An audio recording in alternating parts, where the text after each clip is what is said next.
This is the sound of your ride home with Dad after he caught you vaping.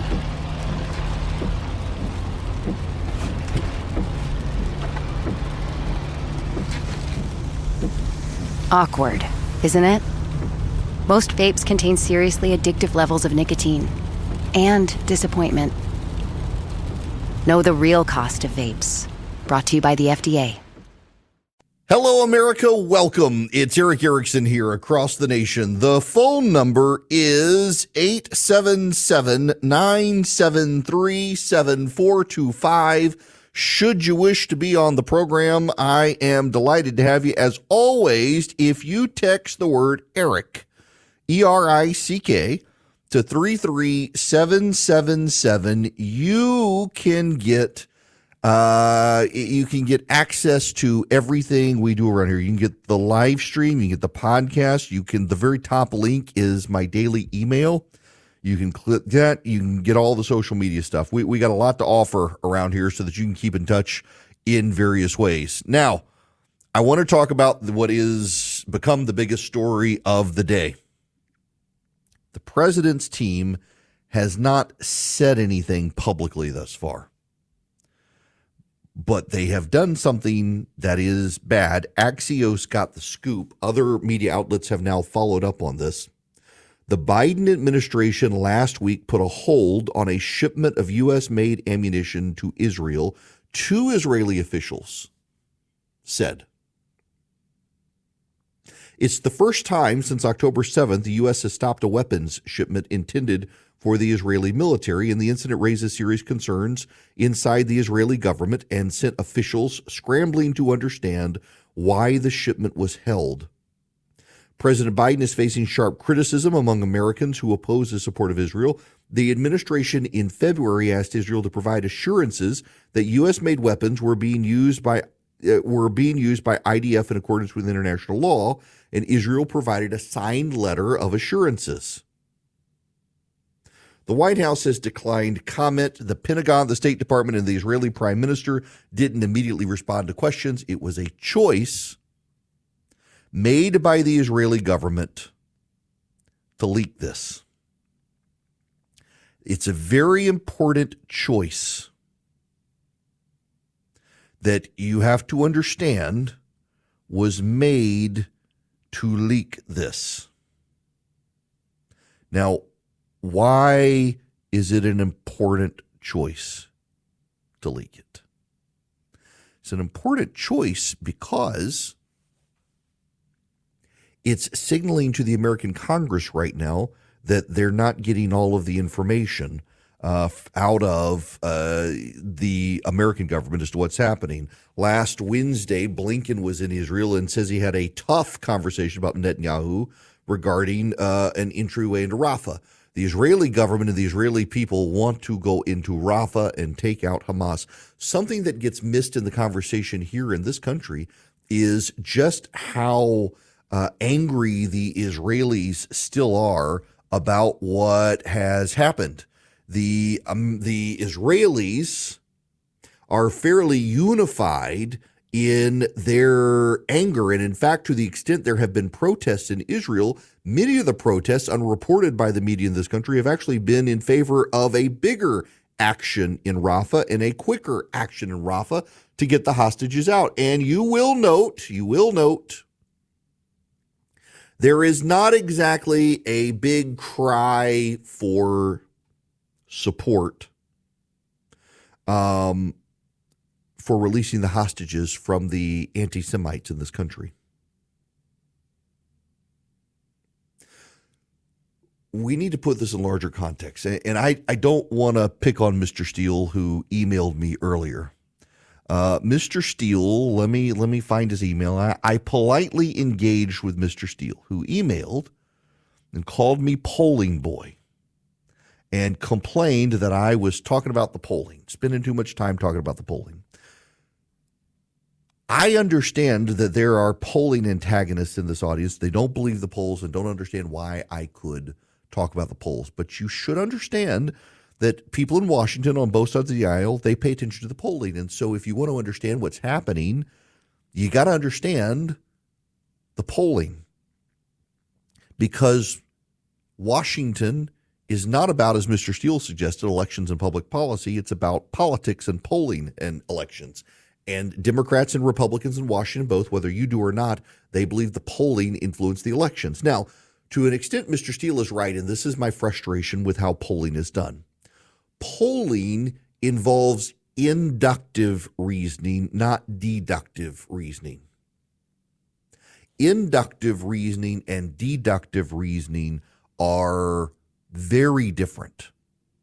And the easiest way to describe it for you, and it's not an accurate way, but it's an easy way, is reason versus emotion. To deduce something is to follow a plan of action to get to the root cause or something. Inductive reasoning, you're feeling your way through it. And polling is very feely.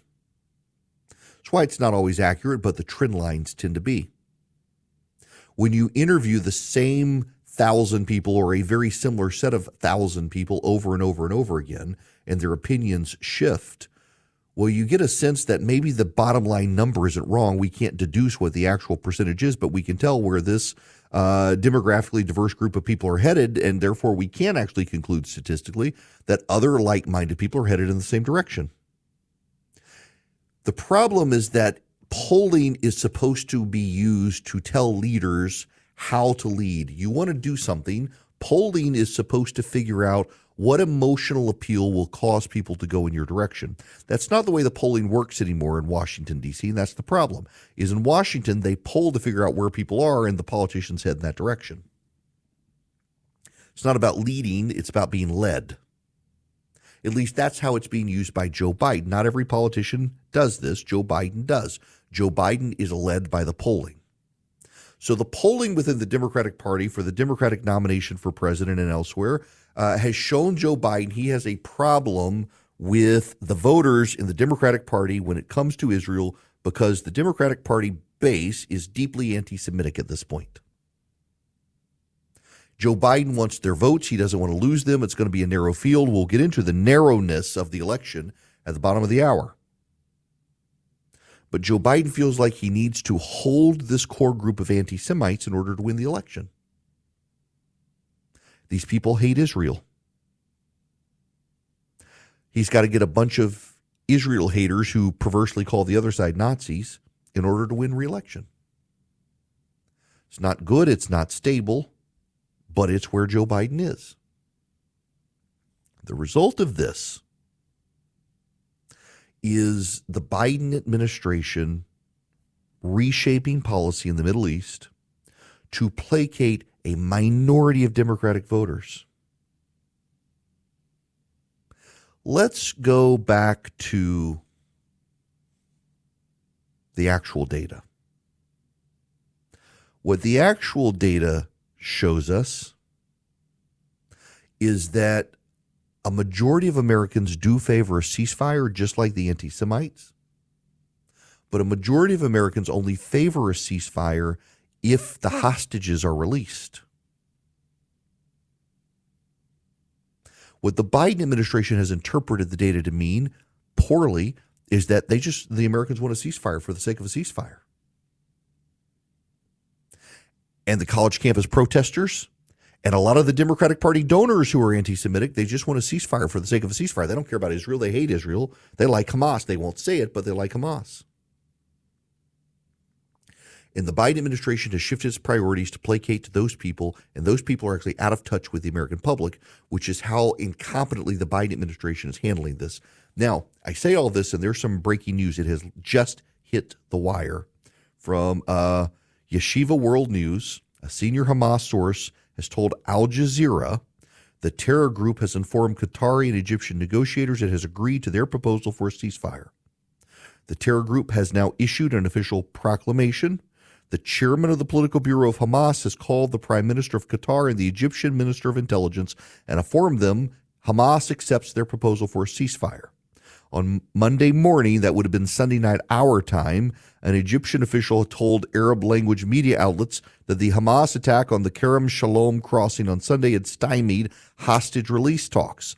4 IDF soldiers were killed in the attacks and 10 soldiers were wounded. The source said that Israel, or rather Egypt, is engaging in efforts to overcome the hurdle. Can News reports that Israel informed Egypt ahead of the start of evacuations of Gaza citizens of parts of Rafah on Monday morning. Israeli security officials told Egypt the evacuation is taking place in the eastern neighborhood of the city close to the Israeli border. Military operations will be a limited one. So what's going on here? A care convoy along an evacuation route into Egypt was attacked by Hamas. Israel then went into full FAFO mode and decided to begin the invasion of Rafah. Hamas badly calculated yet again that if it stopped people from evacuating Rafah and used them as human shields, Israel would not invade Rafah. Remember, Hamas has already admitted it did not think Israel would engage the way it has engaged after October 7th. Hamas has bombed the American pier. Remember, Joe Biden said we were going to deploy forces to build a pier for humanitarian relief. Hamas has attacked the pier and the people working on the pier. Hamas has now attacked the people evacuating into Egypt and a relief convoy coming in from Egypt, killing 4 IDF soldiers in the process. Hamas rejected the deal, and Israel said, okay, if you're rejecting the deal and you're bombing the relief convoy, we're going to invade. And now Hamas like, all right, we misread the whole situation. We'll take the deal now. This is what we're dealing with. Hamas needs to be destroyed. But now Hamas is taking a peace deal. And the only reason it's taking the peace deal is because Israel has decided it's time to engage. Joe Biden has failed. Joe Biden's failed. Joe Biden has picked the side of the anti-Semites to try to win re-election. He has stymied updates. He has the whole thing has gotten out of his hands. Anthony Blinken is impotent. He should resign. I suspect if somehow Joe Biden's able to get a re-election, Blinken will go out the door. You know what's funny here, though, is I actually have the sneaking suspicion that if Joe Biden gets reelected, he'll get reelected and turn his back on all these people he's coddling right now because he kind of resents it. Now, just hear me out here. Hear me out here. I think his natural impulse would be to be loyal to these people, but Joe Biden's hated these people forever. Joe Biden has been wrong on every foreign policy decision of the last 50 years, but Joe Biden has actually been, until recently, not terrible on Israel. He's not been good, but he's been more Bill Clinton than Barack Obama. He's only now moved towards Barack Obama's position because he needs those people to get reelected. And I think after the reelection, he's unaccountable to any of them, and he'll go back to being more Bill Clinton than Barack Obama and stab him in the back. But I don't want to take the risk and find out because he's so terrible right now. I mean, this stuff really does matter, y'all. Joe Biden has sold out Israel to placate the angriest anti-Semites in America. And we shouldn't have to wait to see if he stabs them in the back after re-election, because right now he's coddling them, and he should be punished at the polls for daring to coddle them right now in a craving bit of politics to try to get himself reelected. Joe Biden's administration needs to come to an end in November. And your election is going to matter, and it's going to come down to 6% of the population of registered voters of 6 states. And I'll fill you in on that data at the bottom of this hour. Hello, welcome. It is Eric Erickson here. The phone number, 877-973-7425. Let's go to Jim in Orlando. Welcome to the show. Jim, how are you? I'm doing great, Eric. How are you? Great. So, hey, I got a question for you because I'm really curious of your take. At what point does misinformation become so detrimental to, say, society and the world that governments might cease to function properly? Oh, that's an intriguing one, and I wonder if we're on the verge of some of that right now. I think that it becomes a problem over time when the press itself is so engaged in it that the people no longer believe the press, which is kind of where we're at. So, for example, I just saw a news story. Jim, this is kind of timely that you called in on this. Just saw a news story on the Drudge Report, which I know people on the right don't look at it as much anymore, but as a news aggregator, still fairly useful for random stories. And there's a story out there about AI predicts the future of the British monarchy. What we've seen over the last 5 years is news cycles, and we still see them, that are premised on angry anonymous trolls on Twitter who have very limited followings, but they get outraged about something and they all chatter about it. And the news media runs a story that people say, people are upset about, people have reacted to Taylor Swift like blah, blah, blah, blah, blah, blah. And no, it's your news story is premised on some anonymous people on Twitter being upset. And now this story on Drudge, the AI predicts the future. That we've now seen a series of media stories on what AI predicts. They're not telling us actual news stories anymore. A lot of it is misinformation, disinformation. Think about the media running with the Christopher Steele dossier about Trump, which was planted by Democrats. We know it wasn't true, and they haven't walked it back. The problem with misinformation and disinformation is not so much the misinformation and the disinformation. The problem with it is when the media picks and chooses which made-up false stories to run with, and inevitably it has a partisan bent. And so people stop trusting the media to tell us what actually is real and happening. The media has a role in our society, and that really is to investigate the powerful and expose corruption and to tell us what's going on in the world. Except the media doesn't do any of that anymore. It only wants to expose perceived corruption from Republicans, not Democrats, covers up actual corruption from Democrats. And also, the media wants to pick winners and losers just like the government does. And because the media has gotten corrupted and fails, it has begun to degrade trust in society. The media has a real role, and it has given up that role to play protector of the Democrats. Now, I want to protect your business with Stamps.com. You can save money on shipping. Stamps.com is phenomenal. Stamps.com allows you to ship and save money on packages.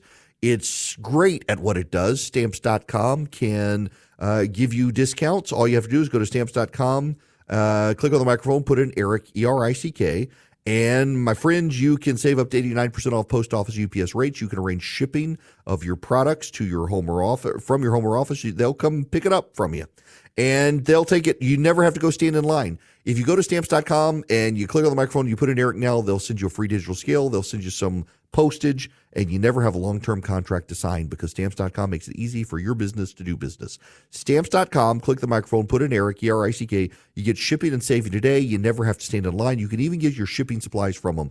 The boxes, the bubble wrap, the paper, the postage, whatever you need, the labels as well, and you just need your computer or a phone and a printer, and away you go. Stamps.com, click the mic, put in Eric, E-R-I-C-K, get the digital scale, the postage, save today with no long-term commitment. Hello there, welcome. It is Eric Erickson here. The phone number, should you wish to be on the program, is 877-973-7425. Let me run to the phones here and take Pierce's phone call. Welcome to the show. How are you? I'm good, Eric. How are you doing? Great.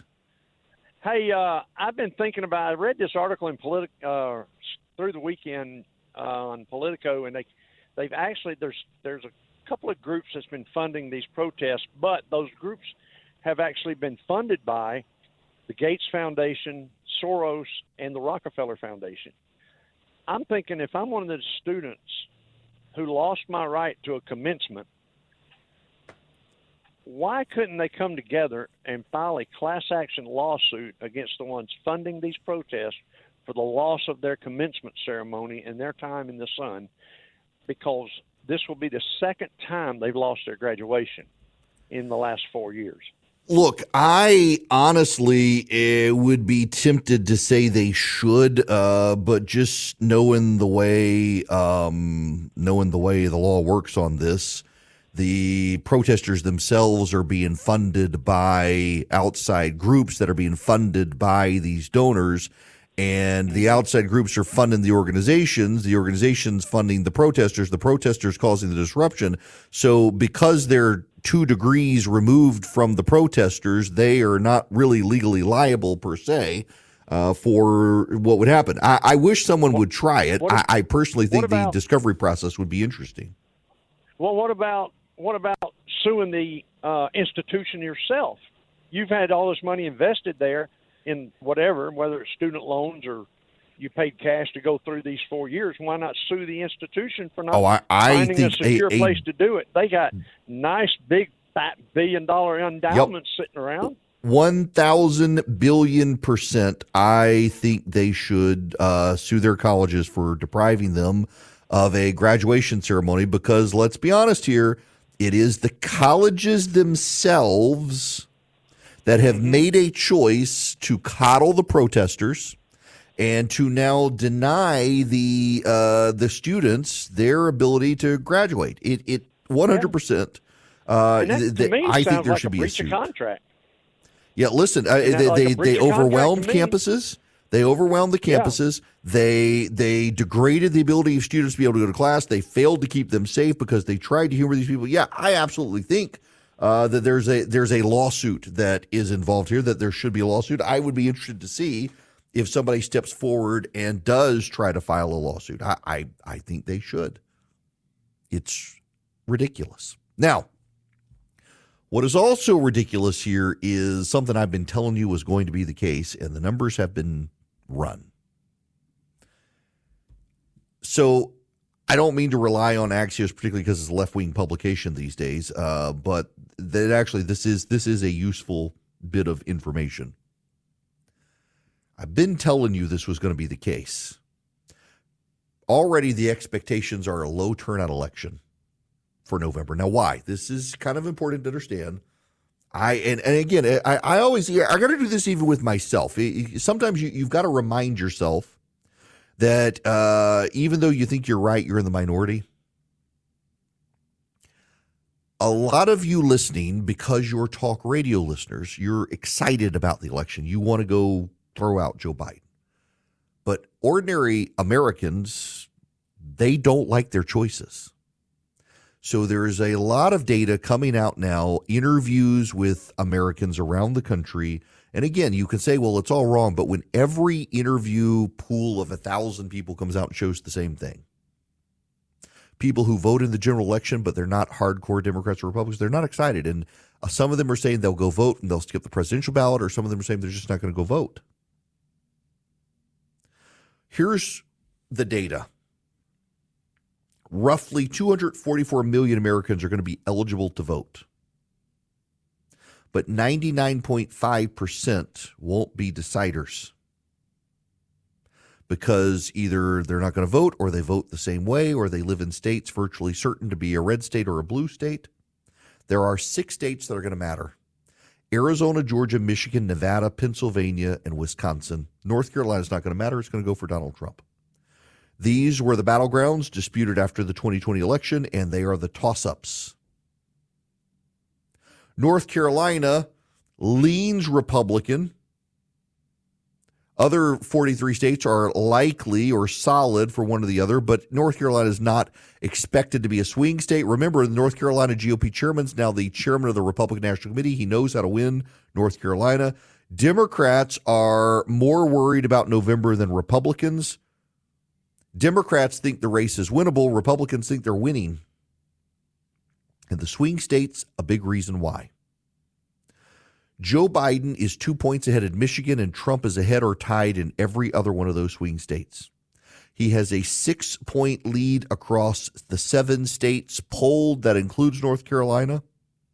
And Trump is talking to that 6% of persuadable voters on immigration, crime, and inflation. This is the thing that Democrats have to understand here. And it's also what we need to understand. Why do the Democrats, when the top issues in this country right now are immigration, crime, and inflation? Those are the top 3 issues in this country right now for swing voters. And the Democrats are only talking about democracy is at stake and abortion. Why? For the people who regularly complain about me talking about the polling, this is a polls-based decision by both campaigns. You may not like the polls again, but the campaigns pay attention. and it matters to the campaigns. There's a reason the Democrats are talking about abortion and democracy's at stake. Because among the voters most likely to vote, among likely voters, Joe Biden is winning. And who are those voters? Those voters are white, upper-income voters who hate Donald Trump. And they are pro-abortion, and they believe Donald Trump's a threat to democracy. They listen to NPR. They watch CNN and MSNBC. They read the New York Times and the big newspapers in the country. They live in suburbs. They're wealthy. They're white. They're socially liberal. They don't like Joe Biden's fiscal policies, but they despise Donald Trump, and they're the most likely voters to vote. So Joe Biden is talking to them about abortion and the end of democracy because that fires up those voters. But there's a problem for the Democrats in this too. While those voters are the most likely to vote and Joe Biden is winning among them in some polls by up to 6%, the reality is that in a presidential election, a lot of other voters vote too. Those are the swing voters. And Donald Trump is talking to them about their issues because their issues are not abortion. They're pro-choice, but abortion's not what gets them fired up. They support our democracy, but the democracy is not what gets them fired up. What gets them fired up is their safety and their 401k. And Donald Trump's talking about that. Let me just read you some of this from Axios. The Trump campaign is talking to the 6% of persuadable voters in this country when it hammers immigration, crime, and inflation. And Biden is talking to them when he emphasizes abortion, democracy, and stability. Biden's winning margins in the 6 swing states in 2020 totaled over just 300,000 votes of 158 million votes cast for president nationwide. The Washington Post found that the winner could have changed by flipping just over 81,000 votes in 4 states: Arizona, Nevada, Wisconsin, and Georgia. We perked up our ears when we heard a Biden insider use the 6% of 6 states formulation as a proxy for how narrow a group of voters are considered truly in play: swing voters in swing states. Republicans are making a similar calculation. A Trump insider told us that persuadable voters are below 10% in every battleground. I think it's 6% in Wisconsin, 8% in Michigan, lower than 6% in Arizona. Education now transcends race as the best predictor of voting. People are increasingly choosing to live around others who share their values and beliefs, which has led to a homogenization in how communities vote.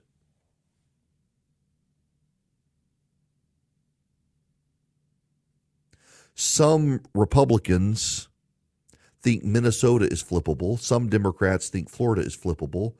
The reality is that neither is really in play. And Donald Trump just needs to pick off one Midwestern state that he lost in 2020, Wisconsin, Michigan, or Pennsylvania. My guess is that Donald Trump is more likely to flip Michigan or Pennsylvania than Wisconsin. But my guess is that Donald Trump right now is ahead. The voters most likely to vote are going to vote Joe Biden because they hate Donald Trump. But Donald Trump can get the swing voters by talking about immigration, the economy, and crime, the 3 biggest issues for voters. Those issues dominate. If he stays on that message, if Donald Trump just stays on message, Donald Trump's got a winning message. He's got to stay on message. And you know what's so ironic here? This is the thing that I think the Democrats miss. Their strategy was to keep Donald Trump bogged down in court, to bleed him dry. But keeping Donald Trump in court has forced Donald Trump to be a more disciplined manager. Look at, I played this audio earlier, but I want to do this again. This is Donald Trump headed into the courtroom this morning in New York. Now, it just came out, Columbia just canceled their commencement. Axios. Columbia just canceled their commencement. That shouldn't happen. And it also came out that the protesters, many of the protesters, are backed by Biden's donors. Okay? Are you listening, Israel? I hope you're listening, Israel. Hope you're getting smart. But they're backed by Biden donors. That's where the money's coming from. And I'm not surprised at all. So Donald Trump has a limited amount of time to make a case because he's got to go into court. So what does he hone in on? Columbia students can't go to graduation because they canceled it because of the protesters who were funded by Joe Biden's donors. And also Joe Biden is canceling ammunition for Israel. Okay, goodbye. I got to go into court. That's a hell of a disciplined message for a man like Donald Trump who goes off message and talks for 3 hours. The Democrats, by keeping Donald Trump tied up in court, have made him more efficient at getting his message out, have made him more efficient at campaigning. And guess what? Donald Trump's heading the polls by keeping him tied up in court. They've messed themselves up. It's fantastic to watch the Democrats have thrown Brer Rabbit into the briar bush. They did this to themselves. And I want you to go back to something that Axios, which is a left-wing news outlet at this point, they're always the first to grab hold of the new woke words. From pregnant person to unhoused, Axios has become a left-wing site. According to Democrats, they believe the race is winnable. According to Republicans, they believe they are winning. Both sides are right.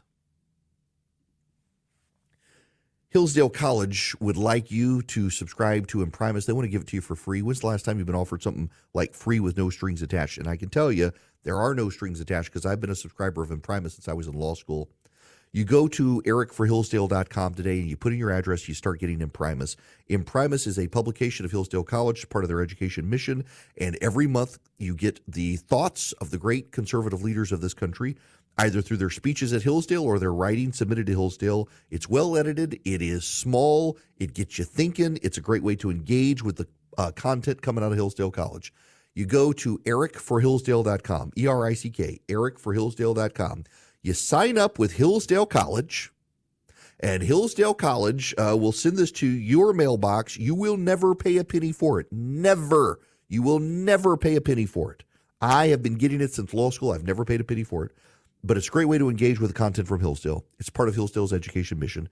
You go to ericforhillsdale.com today, E-R-I-C-K, ericforhillsdale.com. Sign up with Hillsdale College. Get Imprimis for free in your mailbox. You can think the big thoughts and read the big thoughts of the conservative movement, brought to you by Hillsdale College. Welcome back. It is Eric Erickson here. I think I can squeeze in John's call real quick here. John, welcome to the show. How are you? Hey, doing good. Thanks for taking the call.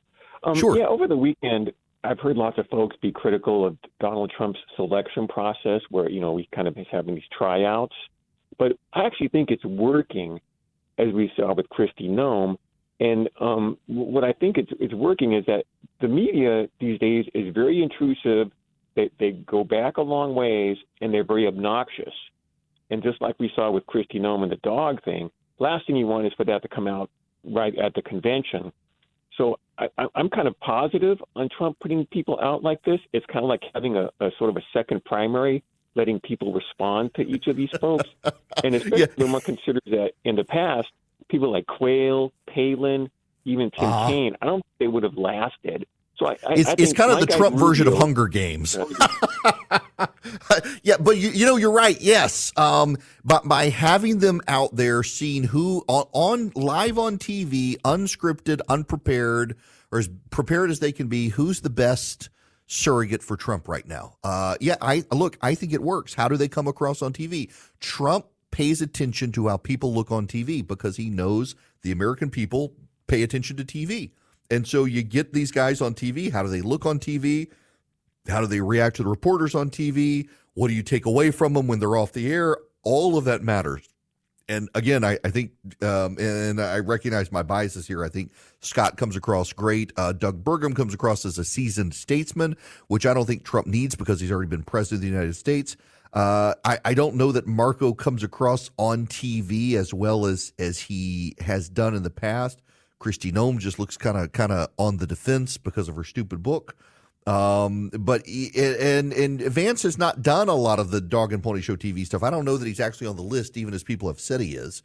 It does seem to me that Burgum and Scott are probably the guys he's looking at. Maybe J.D. Vance as well, if the reporting is to be believed on this. And they all come across well on television.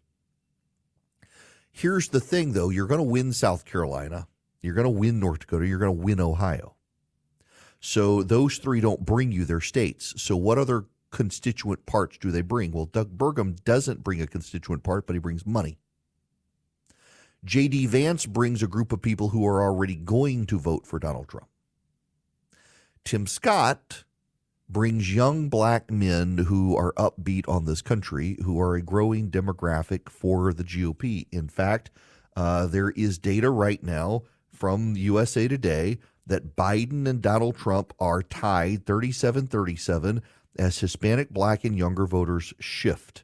Black voters, particularly younger black men, are shifting to the GOP, particularly because of Donald Trump. You bring a guy like Tim Scott in, and he can connect with those guys better than a lot of others, which opens the door for Donald Trump to grow a constituency he otherwise doesn't have. And Scott's been out there and vetted so much, no one's laid a finger on him. It matters. So that's my biases. I'm prepared to be wrong there, but I think he's looking at Burgum because of money and Scott because of he is a great surrogate for Trump on the stage.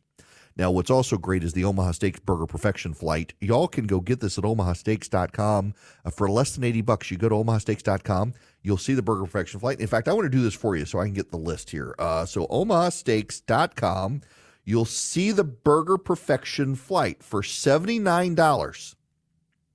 You get 4 pure ground filet mignon burgers, 4 pure ground New York strip burgers, 4 pure ground ribeye burgers, 4 pure ground sirloin burgers, 4 pure ground brisket burgers. You get their 100% satisfaction guarantee, and you get Omaha Steak seasoning with it. These burgers are fantastic. $79.99 at omahasteaks.com. It is a very limited time. They did want me to emphasize that because they're taking their steaks, their aged steaks no less, and they're turning them into burgers. This is a limited selection, but right now you can go get these. You get an incredible selection of fantastic burgers. Try them with your friends, grill out the different ones, see what you like best. It's what I did as well. omahasteaks.com, the Burger Perfection Flight.